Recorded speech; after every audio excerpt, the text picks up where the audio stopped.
Olha aí, ô cambada, vou fazer a reflexão noturna dessa vez aqui. Reflexão noturna de um assunto que eu acho que eu já tinha falado aqui, mas vou esticar o assunto, mas eu acho que eu já tinha falado.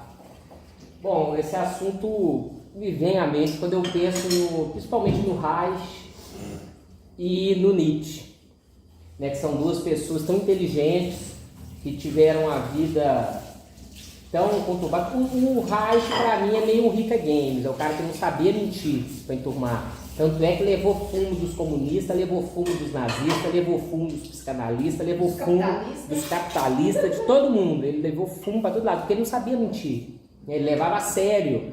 Ele perdeu a licença de médico dele por conta da seriedade do trabalho dele. Morreu no manicômio achando que os helicópteros estavam voando. Ele lá no Maine, nos Estados Unidos, né?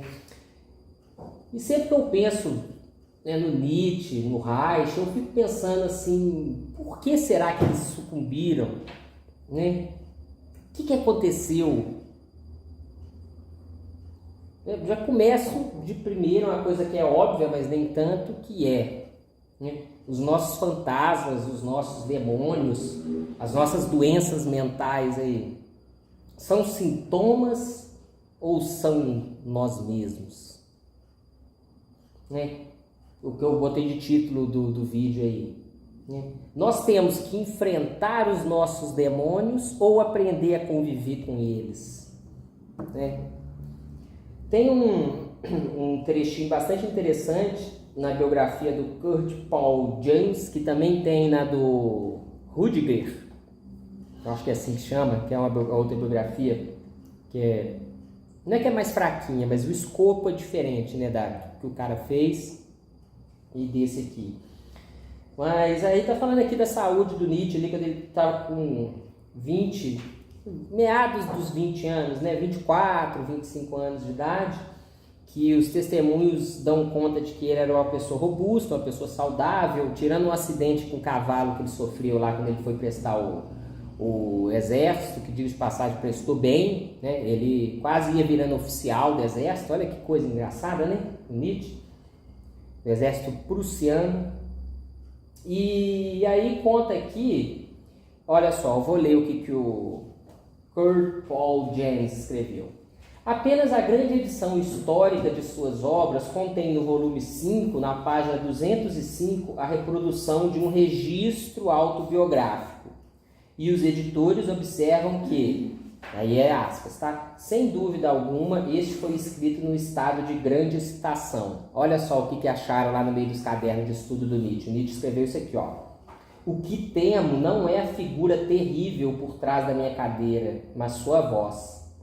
Tampouco as palavras, mas o tom aterrorizante, desumano e desarticulado daquela figura.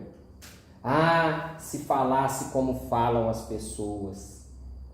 Acharam lá nos escritos do Nietzsche.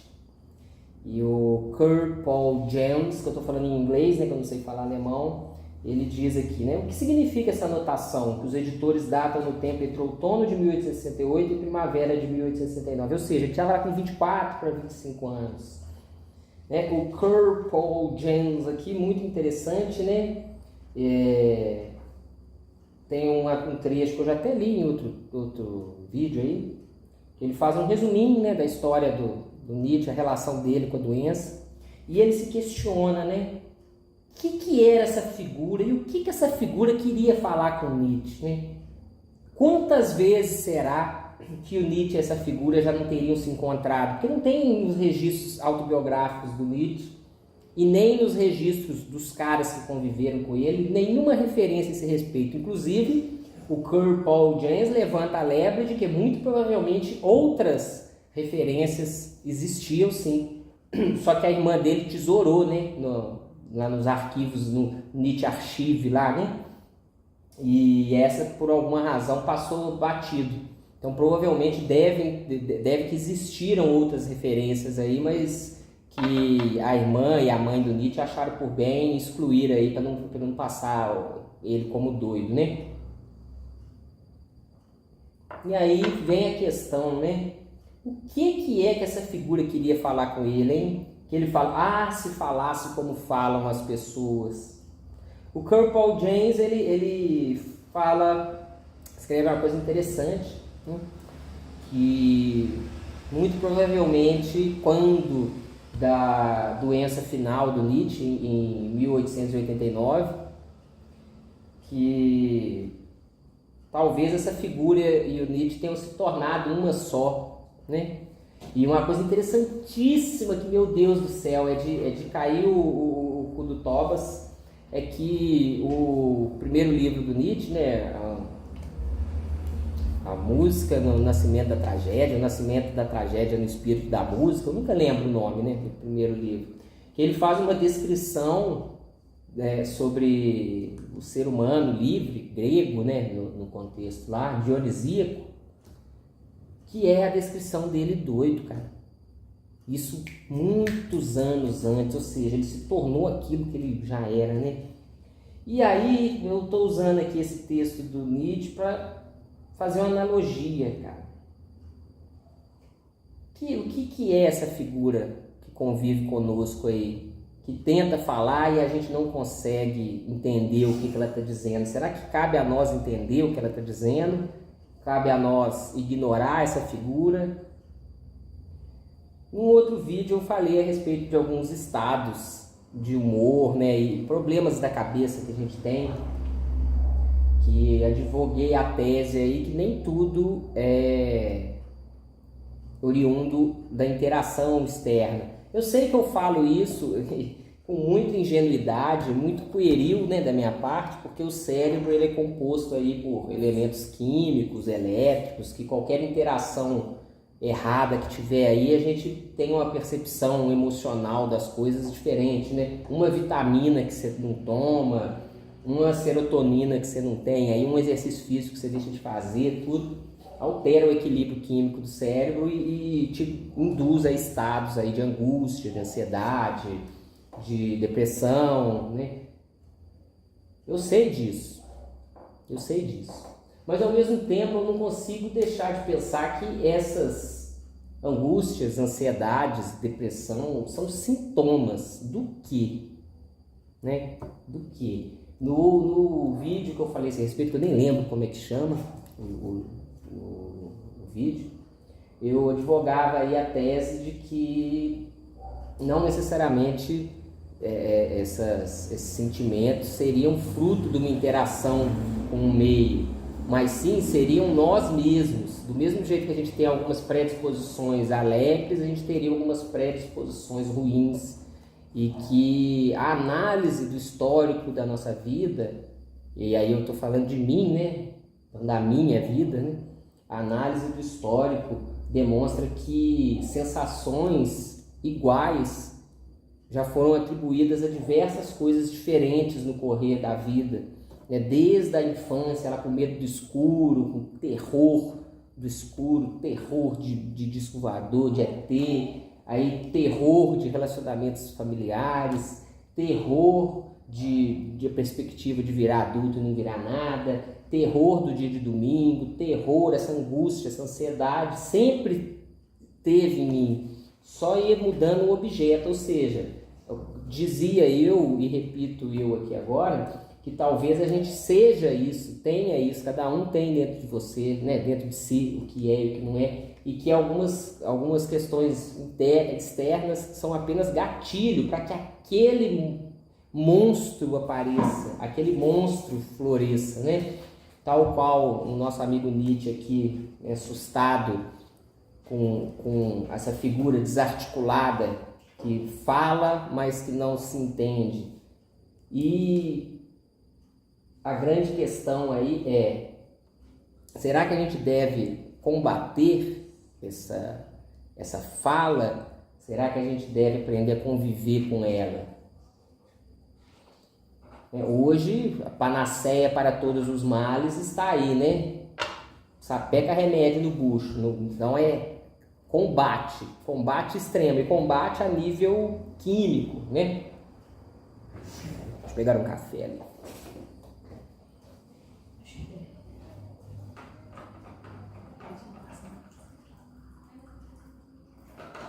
Pois bem, combate químico, Hoje, até nas terapias psicológicas aí, até mesmo na comportamental, né?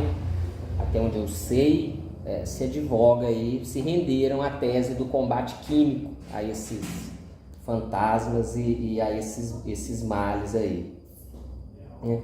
Que como é de conhecimento geral aí, causa efeitos colaterais que por sua vez demandam outra intervenção medicamentosa, que demanda outra, e é aquela história que a gente já sabe, né, de indústria farmacêutica, de que pretensão do homem de querer corrigir as coisas, não basta conhecer, tem que corrigir, e toda essa conversa que eu já falei em vídeos anteriores aí. Mas a questão é que o que esse demônio quer falar? Como diz bem o Nietzsche, até no delírio o cara é inteligente, né?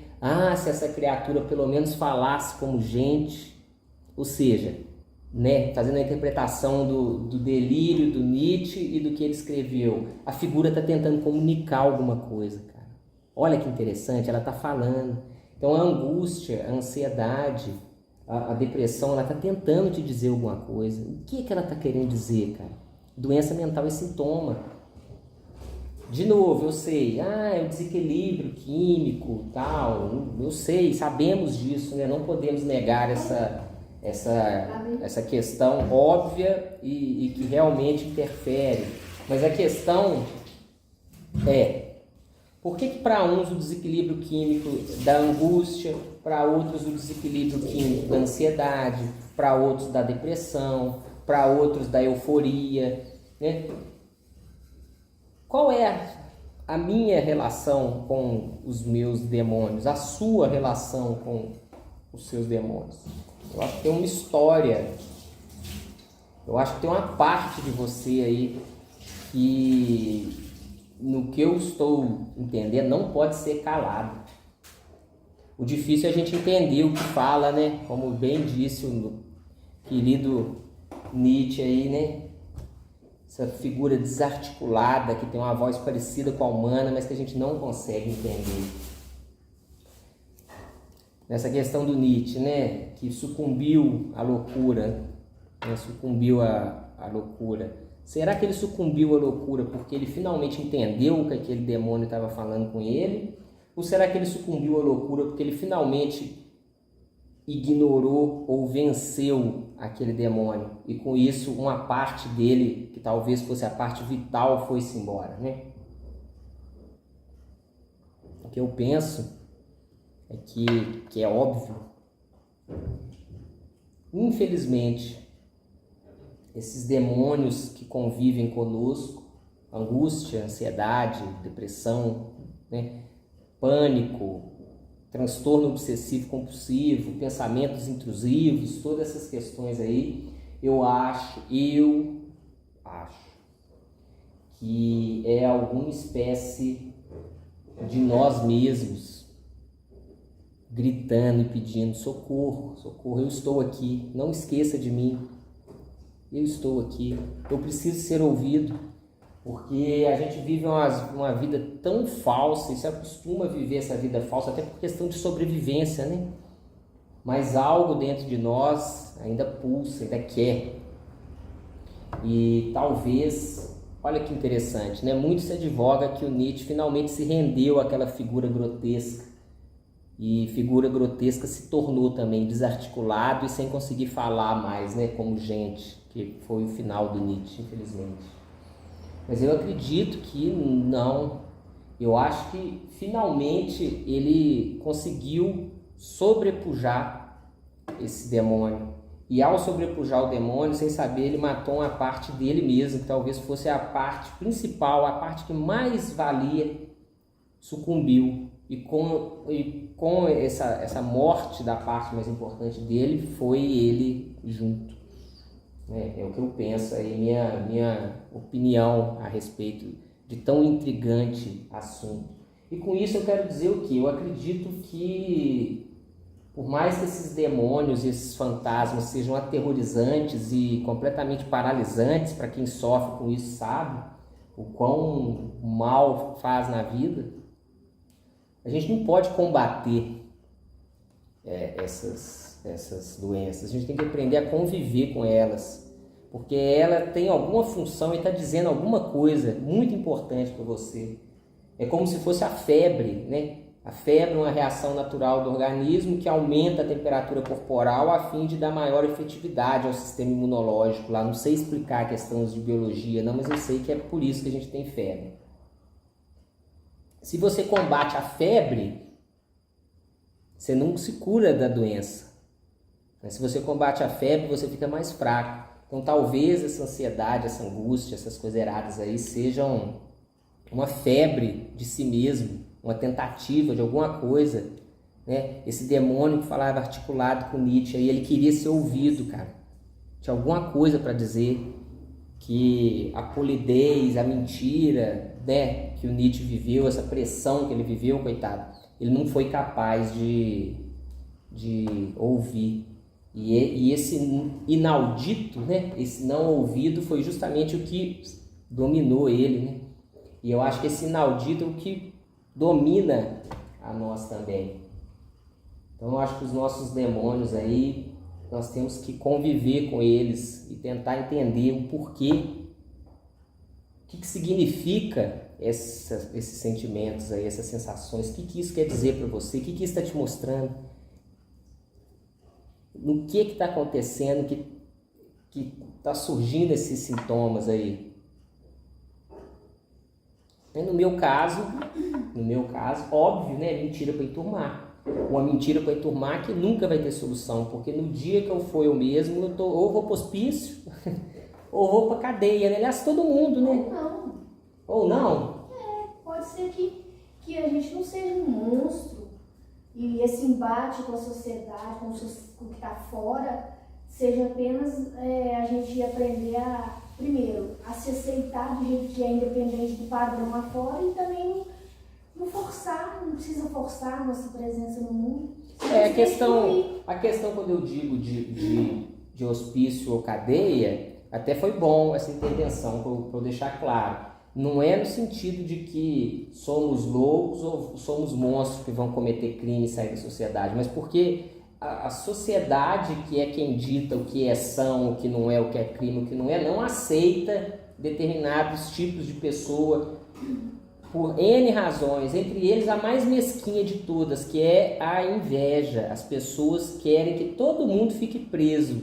Você não pode ser livre, igual o Nietzsche fala num aforismo lá, rapidinho, que ele fala lá, se você quer se dar bem no seu trabalho, se você quer se dar bem com o pessoal, faz uma cagada, finge que você tá ruim, porque se eles perceberem que você tá bom e feliz, ainda que a coisa tá difícil, tá dolorida, eles vão te fuder. E talvez seja uma coisa de pertencer, né? Nem é aquele caso que você sempre fala da mulher do Mano Brown. Porque eu, pelo menos, cheguei num ponto que eu não tô nem aí porque pensa ou deixa de pensar. Eu não vou nem pra cadeia nem pro hospício, porque eu vou lá, faço o que precisa ser feito, tenho que trabalhar, tenho que fazer, pagar as contas e tal. Mas o resto a gente guarda num cantinho só nosso, não precisa de ter esse embate, nem precisa da gente querer ser aceito. Sim. Independente ser aceito na diferença, porque o que o mundo hoje não aceita é o diferente. As pessoas não sabem conviver com o diferente. Isso vale para o diferente trans, o diferente deficiente, o diferente com seus problemas. Porque são vários mundos, universos convivendo. E as pessoas não gostam de ver o diferente. É tido, né, até como ou vai para cadeia ou vai para o hospício. Acho que depende mais da gente conviver com o que a gente é de diferente, saber que a gente é diferente, aceitar e não querer se enquadrar. Isso aí já é, né, superado, a gente não vai se enquadrar mesmo. E conviver, entendeu? Hoje temos mais liberdade que antigamente, na minha época de adolescente, que a gente tinha um embate muito grande com o mundo, não podia falar e só sofria bullying. Hoje não, hoje mesmo que as pessoas não gostam do diferente, mas as pessoas assim, desde que você não incomode, você não quer incomodar mesmo, então vamos tocar o barco. A questão é muito aquilo que o Bukowski tão bem identificou, na época né? Do Nietzsche, do Bukowski, por exemplo, desse pessoal, realmente o Reich, realmente são pessoas com pensamento diferente que não. E não foram lá e fizeram um nazismo porque Ô, gente, para quem não sabe, o Reich é o William Reich lá da psicanálise, um dos fundadores da psicanálise, da primeira turma do Freud. Primeira turma, o Jung, Reich, aquele Adler, ele era da mesma turma, beleza?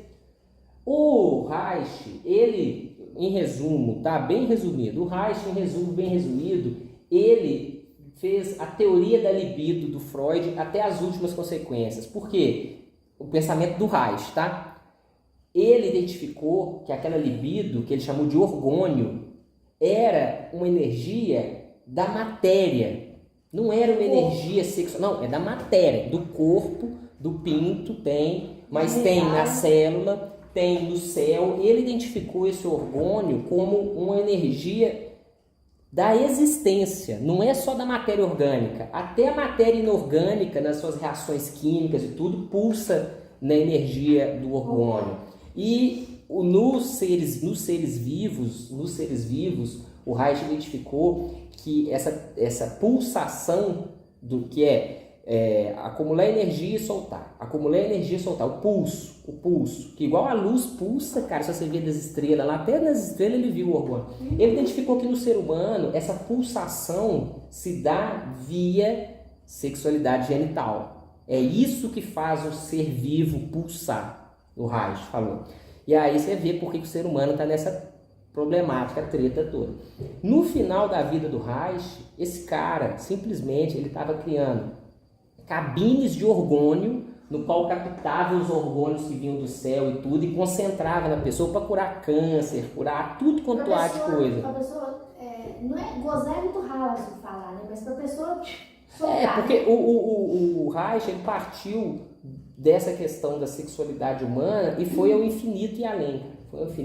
Ele criou a sexoterapia, que ele identificou por onde que o orgônio no ser humano passa e onde que ele trava, literalmente. Por exemplo, se a pessoa tem uma fixação pré-genital, se for de um tipo tal, garra aqui no pescoço, a pessoa fica tensa no pescoço, se for de outro tipo, garra no abdômen, e ele trabalhava isso aí. Olha o nível do cara. E esse Reich, coitado, ele foi pária para todos, né? Os psicanalistas não aceitavam ele, os comunistas não aceitavam ele, o nazismo nem precisa dizer, né? Porque não aceitava ele. Ele foi parar nos Estados Unidos, pouco depois da Segunda Guerra, foi parar nos Estados Unidos, no Maine. Começou com essas teorias dele de fazer caixa de orgônio lá, caçaram a licença médica dele, ele deixou de ser médico, porque ele era médico, né? Mesmo assim, meu filho, ele chegou lá e continuou fazendo as paradas dele, foi preso. Morreu num hospital psiquiátrico lá, porque ele começou a desenvolver paranoia e tudo mais. Ele achava que os helicópteros que estavam passando estavam filmando a casa dele, que os aviões estavam lá para roubar a tecnologia dele. O que cai entre nós, cara, vocês vão me chamar de maluco, mas eu não duvido. Juro por Deus, não duvido. E quem achar que são teorias muito idiotas, que trate de pegar e ler. Recomendo só para vocês lerem um dos últimos livros dele, Biopatia do Câncer. Vocês veem lá como é que tudo se encaixa. Para quem não sabe, o Reich que a gente está falando é essa figura pitoresca, cujos livros são muito bons. Pelo menos os que eu li, né? Que eu nunca li tudo dele, não. Igual eu vou fazer com Nietzsche, eu estou fazendo. Eu vou ler tudo. E é tão baratinho. Se for comprar a coleção toda do Nietzsche, desses livrinhos aí, vai ficar o quê? 150, 200 conto. Os livros é 30 reais. Tadinho, né? Vê se pode. 30 conto, né, cara? E a história do Nietzsche eu não vou contar, não. Vou contar só do Reich, porque ninguém conhece. E aí que vem a grande questão, cara. Aí que vem a grande questão do que eu queria dizer, né? Que demônios, que fantasmas levaram Reich a ter o fim que ele teve, né? Será que esses demônios tinham que ser combatidos? Ele tinha que ser um médico bonitão? Porque a história do Nietzsche foi essa. O Nietzsche tinha um embate, ele não sabia se ele queria ser artista, se ele queria ser filósofo ou se ele queria ser cientista, professor, fodão. Muito novinho virou cientista, professor, fodão. A vida com ele toda vez desafiava ele e ele sempre arrengava. Ele falava, vou estudar ciências naturais em Paris com o Rod, agora, eu vou. Aí vem um convite para ser professor na Basileia. Aí o demônio dele, da vaidade, do atender as expectativas aparecia. Você é o importante, você é o fodão, o professor com 24 anos de idade, eu quero escrevendo para a mãe dele, eu quero um servo que seja assim, que seja assado. Ah, mas que servo? Você tá doido? Que servo? Com a gastança de dinheiro que ele não tinha. Só que aí chegava lá, ele não era ele. O demônio tava no ouvido dele. Mano, isso aí não é pra você, cara. Seu bagulho outro, você não é pra ser professor de filosofia, você é filósofo, cara. Você não é professor. Não tô falando que um é pior ou melhor do que o outro. Tô falando de papéis dele, né? Aí ele ia ser filósofo, a carreira dele de professor ia pro saco. Foi, né? Aí ele ficava sempre nesse embate, nunca tava certo. Arrumou uma namoradinha, uma foto que ele tirou com a namoradinha lá, a mãe dele já queria matar ele, já caiu tudo por terra. E por isso que eu acredito que ele não se entregou ao demônio que falava desarticulado, não. O demônio que falava desarticulado ainda mantinha ele vivo, porque tentava pôr juízo nele. Tanto é que todas as vezes que o Nietzsche se resolveu bem na vida, não foi ele que resolveu, foi a doença que chegou e pum, resolveu por ele. Todas as vezes. Né? Um psicólogo barato aí pode chegar e dizer, nossa, lá, as doenças resolviam a coisa dele, mas pior que era isso mesmo. Eu acho que esse demônio estava lá. Mas será que esse demônio falava coisa era a doença? Eu acho que era o jeito que a doença arrumou de poder falar com ele. Eu estou usando toda a analogia aqui. Eu acho que é a natureza, é a força vital dele, a vida, a pulsão de vida, vai e vive, é que falava. Não faz isso. Vai para o outro lado. Sim, tentava pôr juízo na cabeça dele. Mas eu acho que do ponto de vista assim, do que estava lá no fundo. Sim, né? mas eu acho que essa figura que falava desarticulado, que tentava falar com ele, era isso. Era ele mesmo tentando colocar ele no caminho dele. Ou ele no prumo de novo. Tanto é que na hora que o Up, que ele era meio bipolar, né? Você percebe, assim, ele tinha mesmo, eu não concordo, quer dizer, não discordo muito desse diagnóstico que alguns falam de bipolaridade do Nietzsche, não, com aqueles episódios de mania, né? E baixo e tal. Mas, se você for ver, quando ele sucumbiu à doença em definitivo, foi a última ilusão furada que ele teve, que era de vou ser um filósofo, de escrever uma obra transcendental, uma obra que unifique toda a minha teoria, minha obra definitiva, que eu vou erigir aqui um sistema filosófico. Quando ele cismou com isso, porque ele nunca escreveria uma obra dessa. Não é característica do Nietzsche escrever uma obra sistemática de filosofia. No Nietzsche, a vida dele, as ideias dele se misturavam é uma coisa só. E talvez que é isso que fez ele ser Nietzsche. Exatamente, esse era o Nietzsche. Os livros dele... Se é demônio dele, se atrapalhava ou ajudava, mas é isso que ficou. Então, o que eu acho? O demônio falava assim, para usar sempre essa analogia do demônio, falava assim, Nietzsche, obra de sistema de filosofia, Nietzsche. Você é poeta, cara, você escreve diferente, isso nunca vai dar certo, isso não é você, não faça isso. Aí eu acho que dessa vez o Nietzsche foi lá e falou assim, sai demônio. E no que sai demônio, saiu o Nietzsche também, o Nietzsche sucumbiu à doença, coitado. E muito triste, né? Muito triste. É por isso que eu estou advogando a tese aqui de que a gente tem que aprender a conviver com os nossos fantasmas e as nossas doenças. Conviver. Não é deixar elas te ganhar e nem você combater elas. Você tem que conviver, elas são você, são seu parceiro. Tem um sintoma, tem um porquê dela estar falando aquilo com você. São sinais. São sinais, são sintomas. É igual outro dia que eu estava com o dedo tudo inchado aqui, que eu fui ver, era uma unha encravada. É um sinal, cara. Sério? É sério. Eu acho que foi tem live que eu cortei aqui o dia. Ah, foi mesmo. São sinais, cara. Você tem que aprender a conviver com elas são seus parceiros, elas são você, são nós, né? E eu acho que o exemplo do Nietzsche e do Reich aí são muito elucidativos a esse respeito aí. Então, por esta razão, eu sou um tanto quanto contra esses tratamentos de hoje em dia aí, porque o tratamento ele visa a extinguir, combater, né, os sintomas aí, as doenças, os fantasmas, quando acredito eu humildemente que a gente precisa entrar num acordo, num acerto com essas paradas aí, para o bem da nossa existência aí. Beleza? Tem mais alguma coisa a complementar aí? Eu não acho que os demônios sejam coisa ruim, não. Eu acho que eles têm que escutar. Porque a voz que a gente escuta, a gente tem que tentar entender.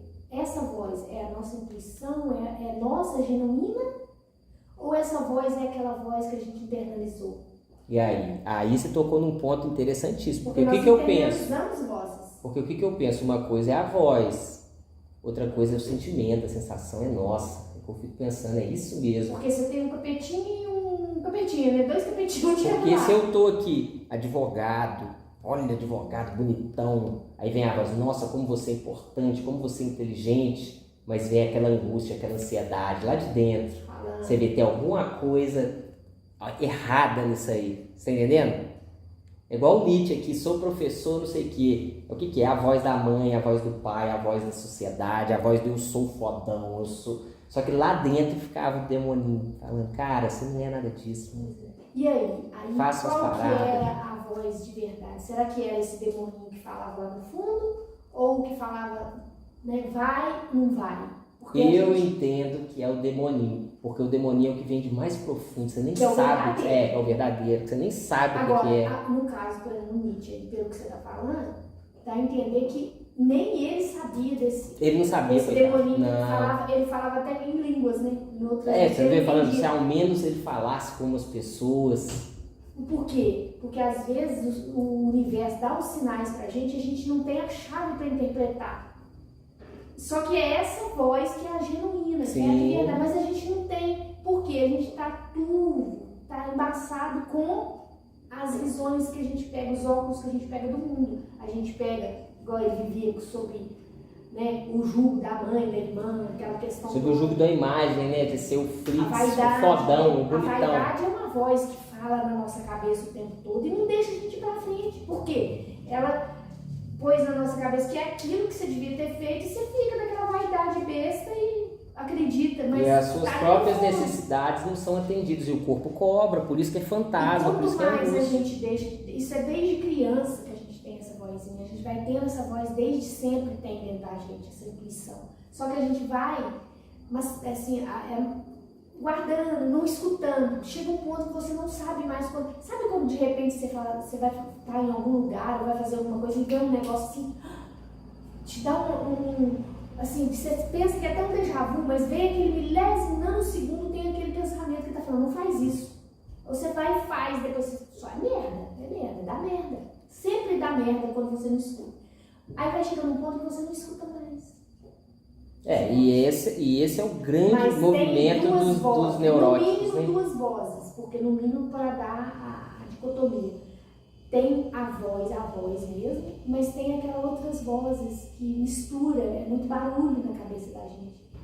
Isso é só uma analogia de vozes, né? Assim, ninguém... nós não estamos falando de delírio, nós estamos fazendo uma conversa simbólica. Quem nunca conversou com si mesmo, né? Não é possível, né? Porque eu converso comigo mesmo. E eu converso com essas vozes. Então eu fico pensando, por que tá falando para eu fazer, por exemplo, por que tá falando para eu ser advogado? Por quê? Entendeu? Eu quero mudar de profissão. Mas por que tá mandando mudar de profissão? Por quê? Qual que é o... Né? Você vai tentando sintonizar. Essa rádio é externa ou essa rádio é aqui de dentro, aqui do fundo do meu coração, entendeu? Aí tem que buscar essa conexão. Não, lidar com o demônio eu acho que é isso, é você saber separar as vozes. Qual voz é? De onde vem a voz? E eu tenho pra mim que essas vozes, né, para usar esse termo, que se manifestam por meio dessas sensações mais profundas, né, angústia, ansiedade, depressão, síndrome do pânico, né, o toque, né, o transtorno obsessivo compulsivo, todas essas questões aí eu acho que são mais verdadeiras do que a tal da voz, porque aquilo ali tá vindo do âmago do seu ser, literalmente. Mesmo que seja, por exemplo, ansiedade pode ressaca porque o cérebro ficou com esse negócio químico diferente. Você veja, é lá das interações químicas do seu cérebro que te formam enquanto pessoa, cara. Você vê, essa é a verdadeira voz, entendo eu. É aí que é a verdade da coisa ali. Por isso que você não pode combater isso aí. Você tem que conviver, você tem que entender. Você tem que entender. Eu acho que esses sintomas que a gente tem de ansiedade, depressão, síndrome do pânico, todas essas coisas eu acho que são ecos. Ou, numa palavra mais psicopatológica, são sintomas. Sim, são sintomas. Consequência de uma coisa que tá lá dentro. Sabe, é igual o negócio da caverna. Sim. Você tá, esses negócios aí são só as imagens que você está As sombras, né? Você tá refletindo. E sintomas significa avisos. Aviso. É igual Tá te avisando alguma coisa. Você tá sentindo uma dorzinha em algum lugar, você tá sentindo, né? Você come, fica meio assim, você gente, eu tenho alguma coisa errada. São sintomas. É igual a febre, né? A febre indica isso, né? O corpo acorda aqui, ó, presta atenção. Sim, e aí como é que você vai combater aquilo que te cura? Deixa eu ver se eu acho aqui a frase do Nietzsche aqui de novo. Eu comi a manga, eu tô toda coçando o olho, por quê? Tá mostrando pra mim, olha, inflamou seu organismo. Não coma manga mais. A manga é uma delícia. Eu tenho muitos problemas com comida, com bebida. Nossa Senhora. Sou um cara bem fraquinho nessas questões aí. E até essa questão de ser fraquinho com coisas de comer e tudo mais ajuda a gente se perceber a si mesmo também, se for parar pra pensar, pra você prestar atenção. Eu só sei que eu não trato mais como demônio minha voz interior. Eu sei que tem várias vozes, mas tem que separar. E é difícil, viu? Aí, vamos ver aqui essa grande... Você vê, uma frasezinha que o Nietzsche escreveu, a gente reflete tanto, né? Olha só o que o Nietzsche disse, o que temo não é a figura terrível por trás da minha cadeira, mas sua voz. Ou seja, a figura ele não teme, é a voz. Tampouco as palavras, mas o tom aterrorizante, desumano e desarticulado daquela figura. Ah, se falasse como falam as pessoas. O interessante é que ele reconhece que está falando com ele. E uma coisa aterrorizante, que ele não consegue entender. É aterrorizante porque ele não consegue entender, né? Que se fosse normal, ele... E realmente, o Nietzsche preconizou aí a questão da psicanálise, né? Que você tem que elaborar. Olha só. Elaborar dar um nome, né? O que esse cara fala aqui? Eu vou ler aqui para encerrar o nosso assunto. Olha só que interessante. Ele fala assim, conta aqui, né, disso. Aí vem, mas ele soube dominar aquela voz. Ninguém ficou sabendo de sua conversa com ela. A claridade do dia a espantou. Não sabemos quantas vezes o demônio surgiu dessa profundeza ou desceu das maiores alturas para aterrorizar o jovem de 24 anos de idade. Não sabemos o que ele sussurrou em seu ouvido com aquela voz aterrorizante, desumana e desarticulada, que o abalou em seu íntimo.